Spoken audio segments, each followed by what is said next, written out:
You're listening to The Creative Impostor, episode 116.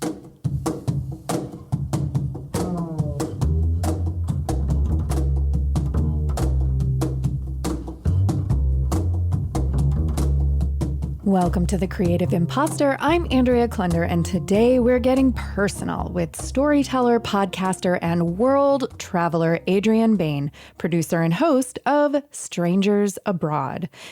In episode 113 of The Creative Impostor with Jeka Ketchkiss, we heard a travel romance story with a happy ending. But today, we have a travel anti-romance story, also with a happy ending. I know, spoiler, but we have enough causes for anxiety in our lives right now. I wanted to give you an opportunity to relax and enjoy the ride.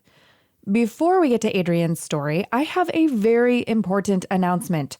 The Creative Impostor's 5th birthday is October 13th, 2020. Cue party blower sound effects.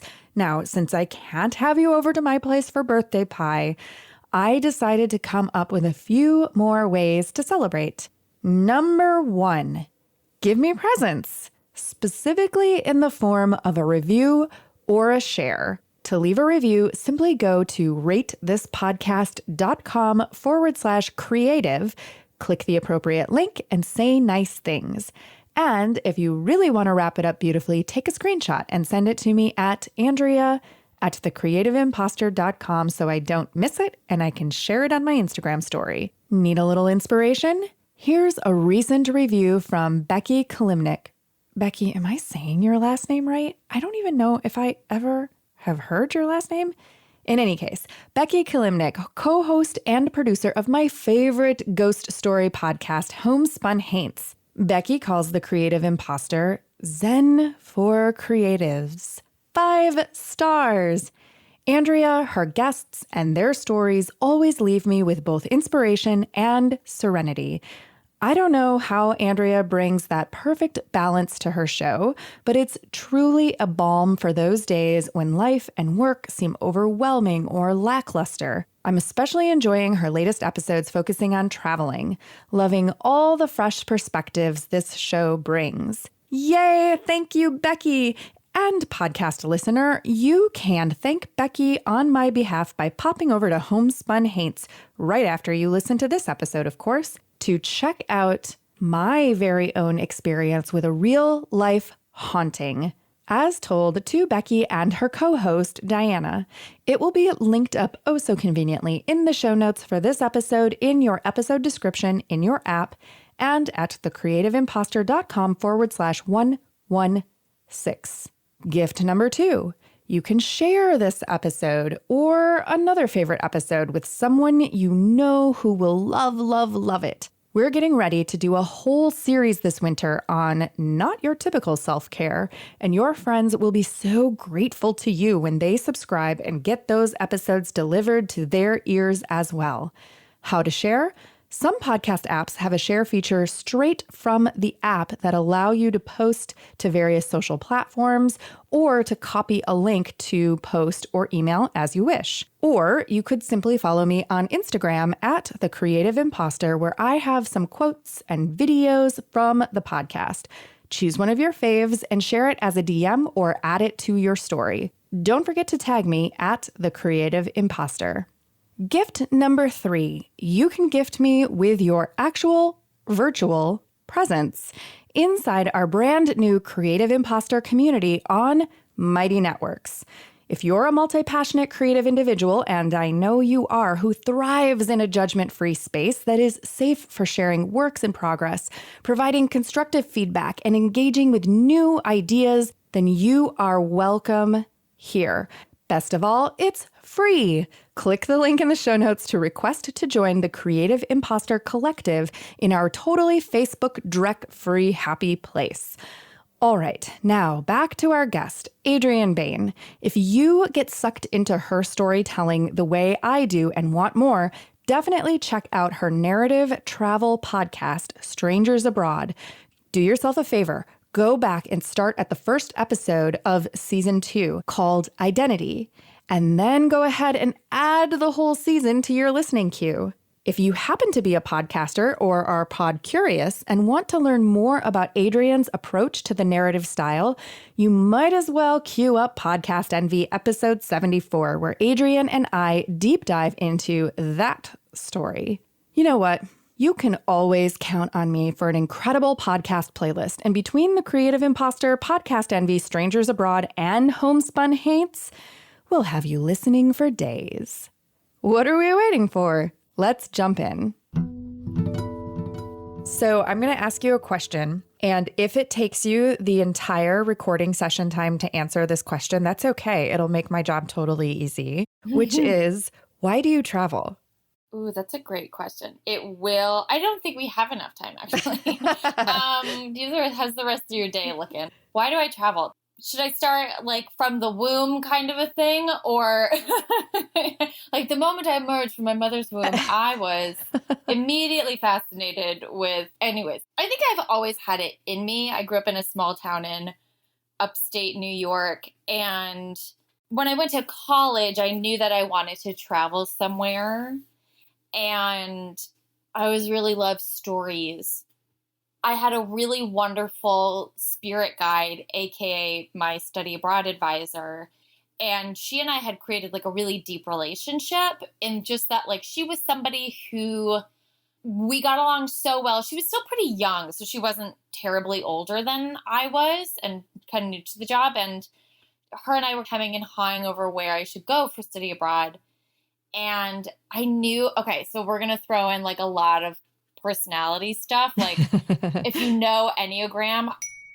Okay, how many guests recently have brought up the Enneagram on my show? Definitely Sarah Michatel in episode 114 of The Creative Impostor. And in fact, we included a whole special outtake episode inside Craft and Culture. That is my private podcast available over in my Patreon feed at thecreativeimpostor.com/craft and culture, where you can hear about my personal identity crisis with the Enneagram. If you know Enneagram, I'm a 4, so I'm the individualist. Like, I need to be different. And I love differences, and I'm very attracted to people who are very different than me and have different backgrounds and lifestyles.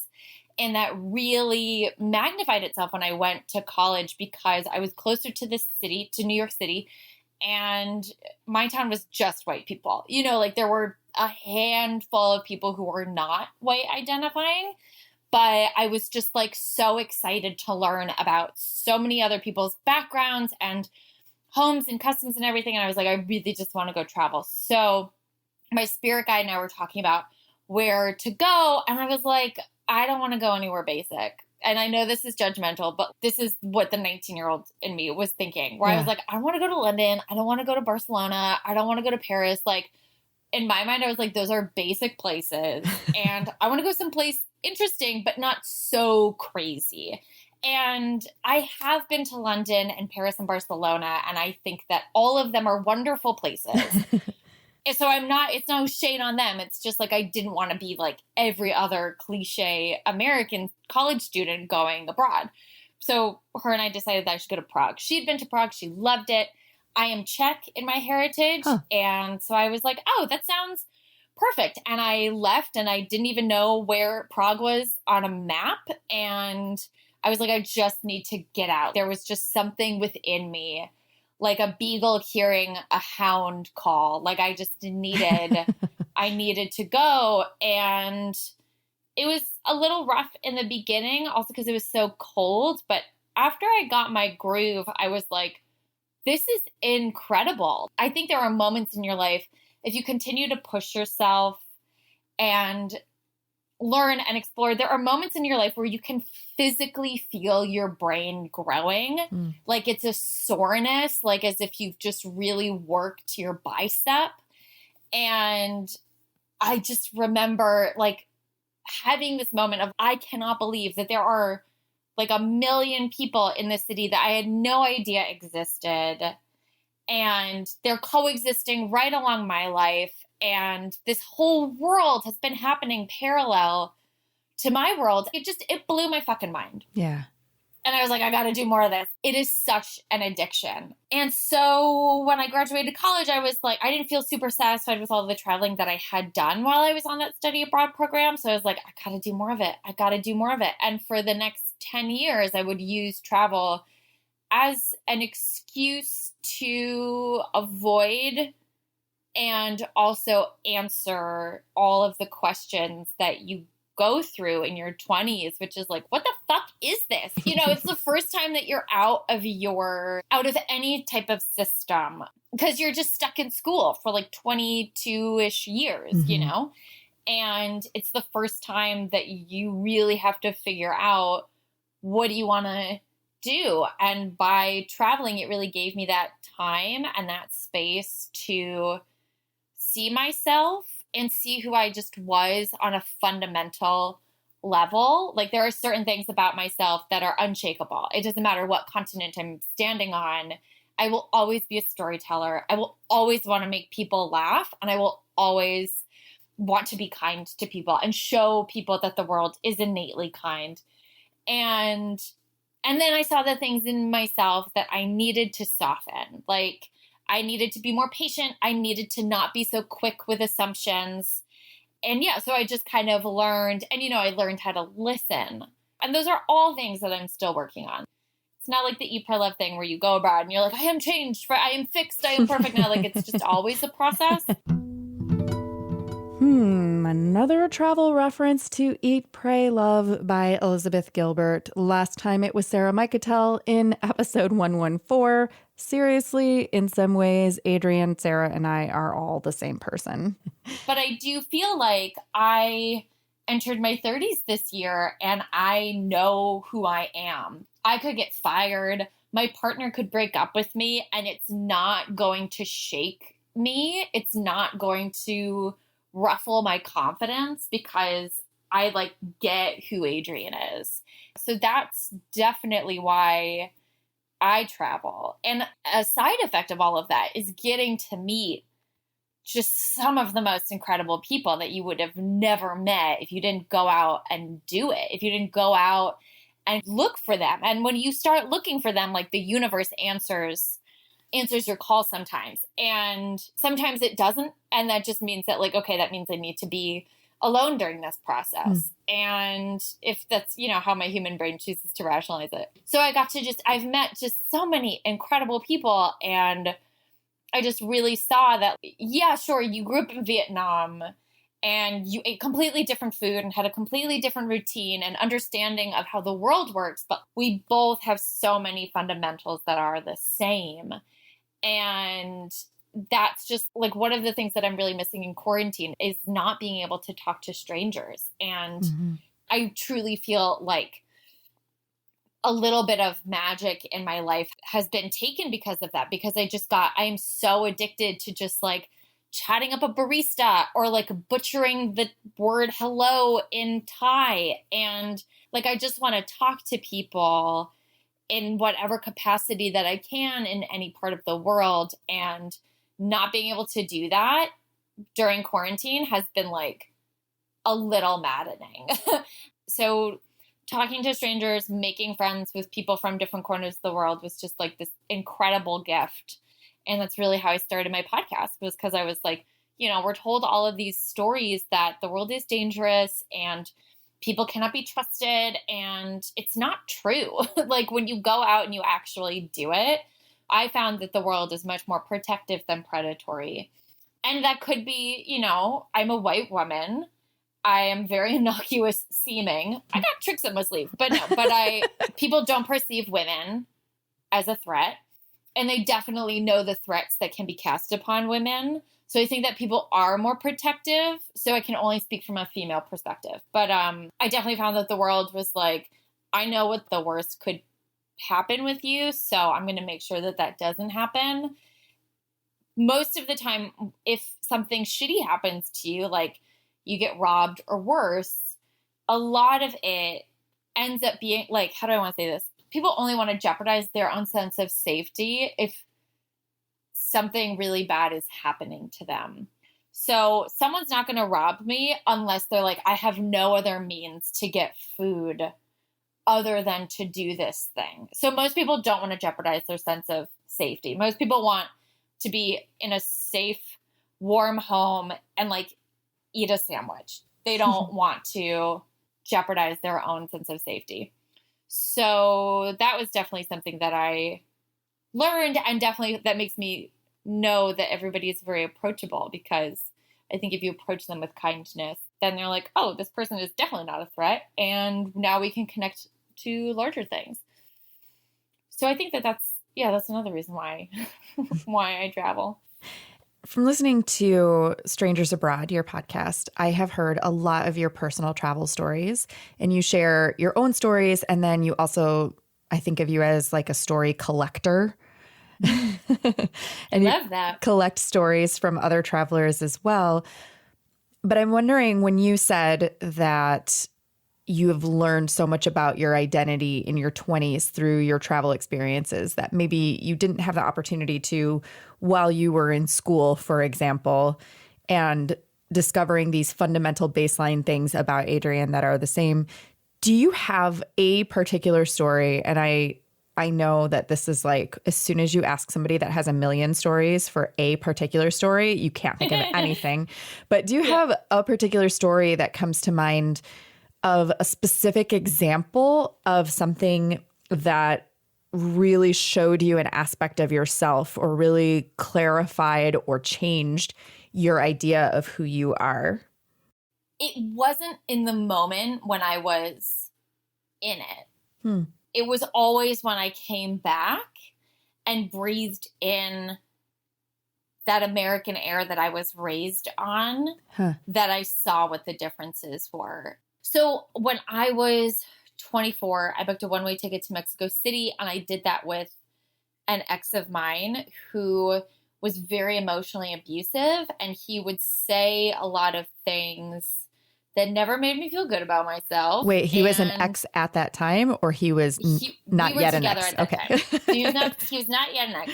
But he would say all of these things about my personality. And I definitely thought that I was a nice person. When it comes to like fight or flight, like I am definitely like possum. Like I'm just gonna lie there and pretend that nothing's happening. I'm gonna pretend that I'm dead until the conflict is over. Yeah. And he was very bellicose. Like he wanted to pick a fight. He was very pugnacious. And I could throw in one more SAT word if you wanted to. And we went together because we were kind of codependent. And the whole time I felt like I couldn't make a move without him critiquing me and calling me impatient. And if I said something kind of what I thought was funny to like a barista, he would be like, why would you say that? You know, and I was just like, it was a lot of gaslighting, because I was just so confused. I was like, I don't know what I need to be saying right now. I don't know what the right thing is, because I felt like I was trying so hard to say the right thing. And anytime that I tried too hard, he would also back. So it was just like, oh my God, dude. I've totally dated this guy before. But the thing about it is that although he was incredibly abrasive and callous and dealing with his own emotional nonsense, I know that he was right about some of this stuff. I knew that I took things personally when I didn't have to. I knew that I could be a little bit more patient, and I knew that I could be a better listener. And so the plan was that we would travel together for 2 months. We'd make it all the way down to Costa Rica. And then I would split off, and I was going to go all the way down to Peru, and he was going to go back to the States. But the way that things panned out, we ended up staying in Mexico for longer. And we did a quick weekend in Belize for my birthday, and then he left. But that was still within like the 2-month plan. So we had broken up on the streets of Oaxaca. There's something about crossing the border that helped me understand the boundaries that I needed to put up. And the moment we landed in Mexico, I was like, I don't want this human fucking near me. You are so mean. You have so many anger problems, and you're pushing them on me, and I don't deserve this. But the thing is when you're in a codependent relationship, you don't think that you can do anything without this person. Yeah. So we kept traveling together. We traveled together for 2 months, and we did like officially break up. But like John and I were not people of money. we had spent the money and we were going to fucking do it, even if we killed each other. So you can't find bodies easily in Mexico. So it would have been a really easy murder if I had chosen to do it. But that's a different podcast. That's a different podcast. Ooh, the Creative Impostor does true crime, anyone? So the 2 months come up. We decide to take this weekend. And the whole time we're like kind of amicable because we've cleared the air. We're officially broken up, but we're still going to travel together. And there was a part of me that was like, I'm reminded why I like this person in the first place. And then your brain is slowly like, do you want to start over with another person? Like, that's so much work. Maybe it's just easier if you stay with him. And then we go to this small island off of Belize called Cape Cocker. And it's beautiful. And all of the buildings are these like gorgeous neon yellows and purples. And it's an island that's so tiny. It feels like the Little Prince. Like you walk around the island and it takes 15 minutes. And we like go out for my birthday dinner. John was going to leave the next day. And I was like, you know what? I know that we're not going to see each other for a little bit, but like maybe we could really make it work. And I say something to the barista as I'm ordering, like some cute little joke. And sorry, not the barista, the waitress. John turns to me and he goes, you know, if I could change one thing about you, it would be that you would think before you speak. And I was like, I'm so fucking done with you. I cannot be close to this person anymore. So the next day we come back to mainland Belize. I get on a bus and I feel like when I sat down on that bus and he wasn't next to me, it was like the first time I could breathe. Like I felt like I had been holding my breath for a year and a half. And I was really scared because I was like, oh my God, when you're codependent, your brain, you're so, you rely so much on that other person to do things that I felt like I had a broken leg. I was like, I don't remember how to do this on my own. But fortunately, the universe was very kind. And on that bus were these two Kiwi girls from New Zealand. And we were going to the same place together. And so we like hung out and we got dinner the next day. And like the universe just scooped me up and was like, no, you know what to do. You know how to be independent. You know that you can do this on your own. Who cares if you don't speak Spanish very well? You can continue your journey without him and you can continue your life without him. And the irony is like, I became the person that he wanted me to be. I was so patient and just became this active listener. And I learned how to compartmentalize taking things personally and not personally. And the person that he so desperately wanted me to be and projected me to be, I was without him. I could be that person fully and completely without him. So to a certain extent, like, I am very grateful for that experience. Like, it was the worst year and a half of my life for other reasons on top of that. But I truly became the person that I knew I needed to become. And the interesting thing was, like, when I came back to the States, I felt myself regressing a little bit because I came back and I was with my parents. And when you go out and travel, especially for a long time, you grow in these ways that you cannot mark. It's not like, oh, I need a new pant size now. Well, if you indulge in Latin America, you might. But, you know, like on a metaphorical sense, there's this growth that only you see. And your parents don't see that. Your parents are always going to see you as a kid. So I would go back and I started noticing all of the things that I had worked so hard on that my parents still embodied.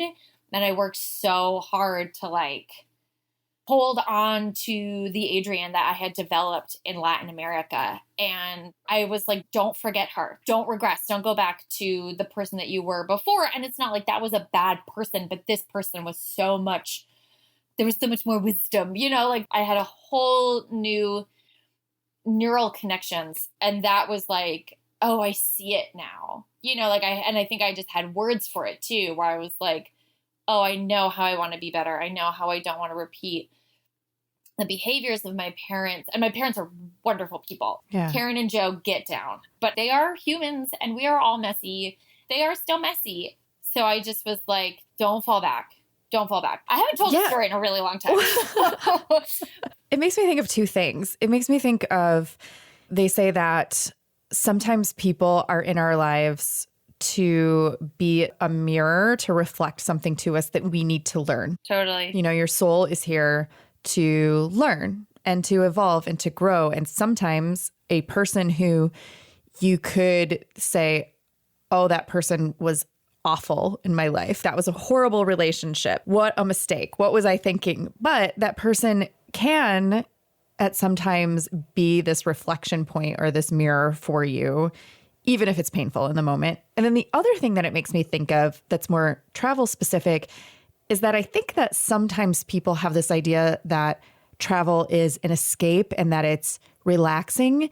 But often, I guess maybe depending on what type of travel that you're doing and where, I sometimes think travel is really hard work because it can be very confronting and put you in a pressure cooker in a good way. If the two of you had just stayed home and you had not gone on this adventure together, you may have reached that boiling point at some point in time, right? You may have gotten to that space where you were able to have it come to a head, separate a little bit, and then have the space for you to grow. But it might have taken longer. Oh, I agree completely. I feel like I went through, every time that I've traveled, like you go through this growth spurt. But I do think it is very dependent on what type of travel you do. I have the same backpack that I've been using since I was 19. And I really try to just use that. That thing is going to get buried with me, you know, like it is ugly because I know no one will steal it. And that's the only amount of things, like I don't need anything more, which has also allowed me to live like a much simpler life. But I do think, because I've never done a cruise. I've never done a resort. I think the bougiest thing I've ever done is like Marina Bay Sands for my 29th birthday with my best friend, which was amazing. And I, like, the moment COVID happened in New York City. Like the lockdown happened on my 30th birthday this year. Wow. And I was like, I am so glad I did Marina Bay Sands last year. Yeah, I'm going to celebrate 30 next year because fuck this.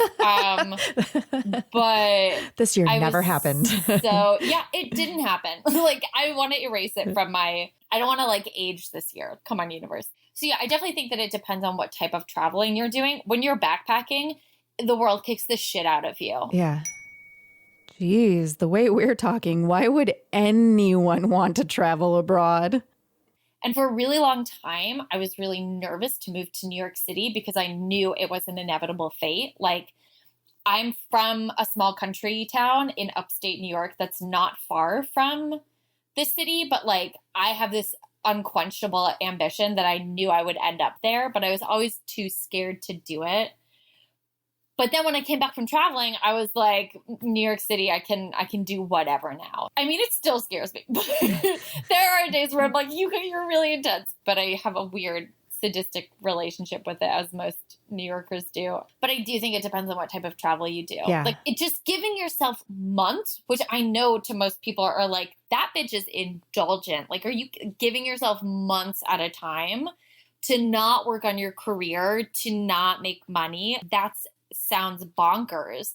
But at the time I was like, there's no other way I want to spend my time. I don't necessarily need to have a huge retirement fund because maybe during those years I'll be backpacking through India. That's just cheap, you know, like I just know it's so hard as a writer. It's like, don't fall into the cliches of I am so wealthy because of the experiences that I've had and spent very little money doing. And a lot of it was like volunteering at hostels or retreat places, or like I worked on a chocolate shop in Peru and farms and stuff. I'm connected with locals and other travelers, and that just gives you this insight to the world that like working at a corporate job would never have given me. Getting a PhD might have not given me. When you travel, when you backpack, the world kicks the shit out of you, but you come back with this, it's like a loving callus, you know, you're like, I get it. I'm going to be really nice, but I like get what's going on here. Or like you get closer to get it. You're never going to understand everything. So let's talk about podcasting for a little bit. Yeah. Strangers Abroad. Why do you make this show? I'm saying it like that because it's one thing to make a show like this one that's largely interview based, where you just meet with one person, you interview them, you edit the questions and answers, and maybe you do some solo episodes. But the type of show that you're producing is almost like an entirely different animal. It feels more complex. It feels like a lot more work and probably pre-production and planning goes into crafting an episode. And I know that Strangers Abroad is not like your full-time career that you're making a living off of. So why do you make this show? Oh my God, amazing question. I make this show because if you just boiled me down into a soup, I am a storyteller. Like, first and foremost, that is what I want to be doing always. I want to be telling my own stories, and I want to be listening to other people's stories. That is the thing that unites all of us. And that is the thing that will allow me to connect to some grandpa in Nigeria or some grandmother in Bali, and people who have such totally different lives than me. I can relate to them when we share stories together. So it is the most valuable currency to have.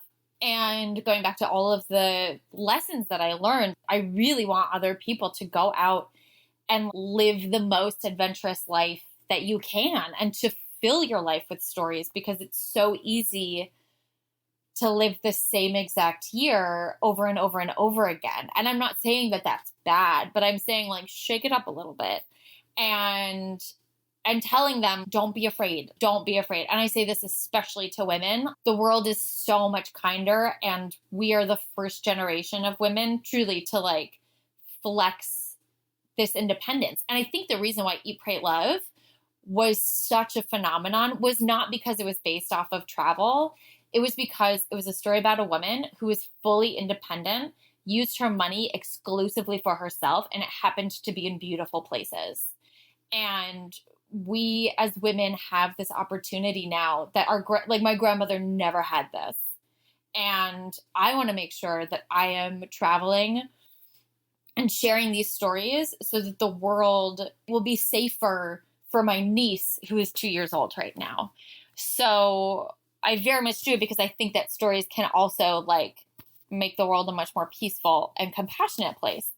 But then when it comes to the actual format of it, in my heart of hearts, I am a creative. I wake up wanting to make things every single day. My mom is an artist, and I'm the only daughter that, like, really, like, I've got the art gene turned all the way up. To hear even more insight about Strangers Abroad and Adrien's podcasting process, pop on over to Podcast Envy episode 74 once you're done listening to this episode, linked conveniently for you in the show notes, of course. Are you worried about how COVID will change travel and the world once we get to the other side, if there is another side of this? Honestly, like, I don't know. I've been stuck in a little bit of a limbo with that question, because I think that, like, even now people are traveling. I went to the Adirondacks 2 weeks ago, and fortunately the Adirondacks, like, there's more bears than people, so it wasn't that crazy of an adventure. And I'm more likely to get eaten by a bear than to get COVID. Well, where I am, they're honey bears, so I'm more likely to be killed by COVID. If it was in Montana, that's a different story. Those brown bears are vicious. I went to Adirondacks. My partner and I are going to go to Fire Island in 2 weeks, stay with a friend, but, like, we have been really safe. We get tested before we leave, and we just, like, stock up on Purell and are constantly sanitizing our hands and wear masks. So people still want to travel. People still are traveling. I think that humans are so bad at learning our historical mistakes that not much is going to change. You know, it was only 100 years ago where we dealt with something relatively similar to this. And now humans are so entitled with having immediate access to everything that, like, that's what we want. So I think that we're going to be a little distrustworthy of people. I was talking to my therapist yesterday on how now that we're 5 months into it, I was watching a movie and I was like, it's so weird that they're so close to each other. So I was like, oh no, that's not good. That's not good. Like I should not be having those thoughts. Okay, yeah, I totally feel this. I vacillate between that mindset and, oh, look how happy and carefree all those people look, hanging out in crowds of people, walking around with no masks, close together. The good old days. I think that if anything, we're going to be a little like wary. And I know when I wear the masks, I'm super disincentivized to chat up the grocery store attendant. And I'm like, get away from me. Yeah, I think that being close to people, but also Americans have always had like a really big personal bubble. We didn't need COVID to stand 6 feet apart from each other. So yeah, I don't know how much will really change. I'm hoping that we do take note that like the environment loves that we're not moving. Mm-hmm. Like Los Angeles has the most beautiful skies now because there's not as many cars on the road. Side note, this was recorded before the relentless wildfires on the West Coast. Fuck you, 2020. So like I do really hope that out of all of this, we don't take travel for granted and we don't think that it's just something we can keep pushing back, and that we try to take better care of the environment and are more proactive about creating, like a lot of people are talking about building new trains, and I'm like a big Snowpiercer fan, so I feel like if the apocalypse happened on a train, I'm like already good. So I think I'm going to do a lot more train travel. They just created, I think the world's longest train trip is from like somewhere in China. I think it's like Shanghai to Madrid. And it goes through 8 countries. It goes through like Kazakhstan and Poland and Germany and France. Like it goes through a whole bunch.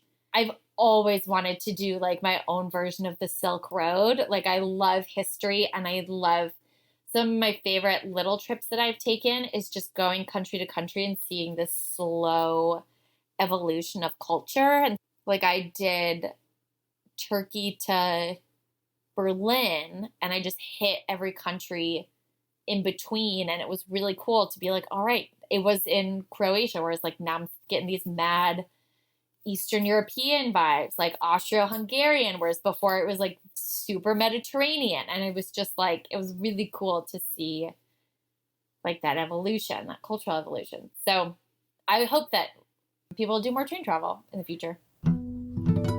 Oh my God, yes, train travel. I think some of my favorite moments of my great European backpacking trip in my early 20s was spent on the train, if you can even believe it. I remember specifically going to Switzerland for the first time. I fell asleep on an overnight train ride in a sleeper car. And my friend woke me up very, very early in the morning and was like, look out the window, look out the window. And outside the window were the most beautiful, tallest, snow-capped mountains this Midwestern girl from the US had ever seen before. Now, trains in India, when I was traveling across the country by myself, I decided to skip it and fly everywhere, I'll be honest. For our multi-passionate creatives who maybe are feeling a little restless right now due to COVID. Maybe they haven't found the confidence to travel anywhere bathed in Purell or anything like that, but they're feeling a little restless or they're feeling a little stuck. Do you have anything else that you'd like to share with them? Feeling a little stuck. Okay, that's a really good question. Let me think about that one. Because I feel like personally my creativity, my flow has been very botched during this COVID season. Yeah. Like I feel like I haven't clicked into my full, like the creative self I know is there. Same. It's like COVID is definitely clouding it, but I would say, I don't know, because I'm kind of struggling with that too. And I was really lucky. I started publishing my podcast on the day that COVID locked down New York City. So I kind of had 5 months of creative distraction where I really just kind of got to focus on that. Yeah. But I would just say, like, it's okay to take a break. It's okay to just, like, kind of rest and to take some, like, mental space and know that no one is going to judge you during this time that you didn't make a fucking masterpiece. Like, I'm not Shakespeare. I'm not going to write King Lear in quarantine. That's okay. But if you do need a creative push, I would say to dive into The Artist's Way, which is a really incredible book that is meant to help inspire. It's there to really help you flesh out your creativity.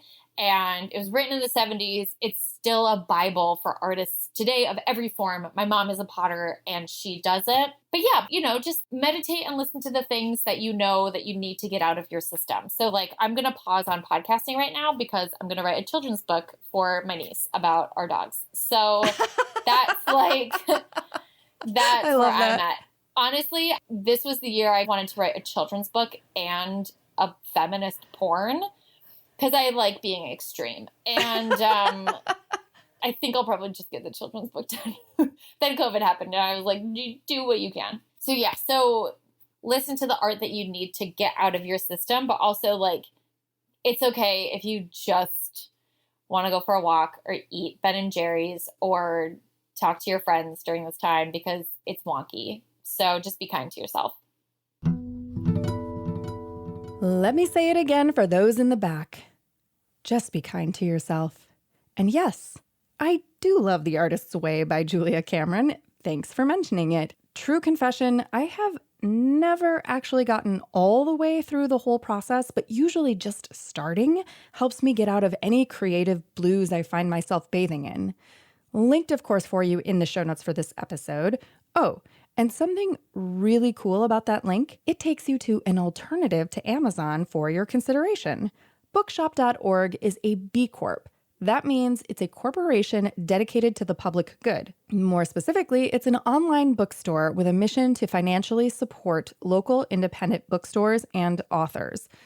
When you order from Bookshop through my link in the show notes, 10% of your purchase goes to an earnings pool that will be evenly distributed among independent bookstores, and 10% comes to the Creative Impostor Studios through their affiliate program for referring you. By design, Bookshop gives away over 75% of their profit margin to stores, publications, authors, and others who make up the thriving inspirational culture around books in order to help strengthen the fragile ecosystem and margins around bookselling and keep local bookstores an integral part of our culture and communities. You can even go on there and type in your zip code and they'll pull up what the closest independent bookstores that are part of their network are to you. I was super happy to see that two of my faves in Chicago, Volumes on Milwaukee in Bucktown Wicker Park, that's my neighborhood, and The Bookseller in Lincoln Square are both partnered with Bookshop. Pretty cool, right? Who needs Amazon anyway? Want to keep breaking those mega corporate online habits? Come on over to the Creative Impostor Collective on Mighty Networks and say goodbye to Facebook groups. It is free to join, and we have an awesome, small but mighty, see what I did there, group of creatives over there for you to connect with. And once you're there, we can celebrate 5 years of the Creative Impostor podcast together. Thank you to Adrien Behn for sharing her story with us today. Highly, highly, highly recommend adding Strangers Abroad to your podcast listening queue, as well as my continued conversation with her on Podcast Envy. Show notes chock full of lovely links are ready for you at thecreativimpostor.com/116. This episode was mixed by Edwin Ruiz. Our theme music is by Jovia Armstrong. I want to thank you so much for listening, and this week, just remind yourself, it's okay if you didn't create a fucking masterpiece. Maybe next week.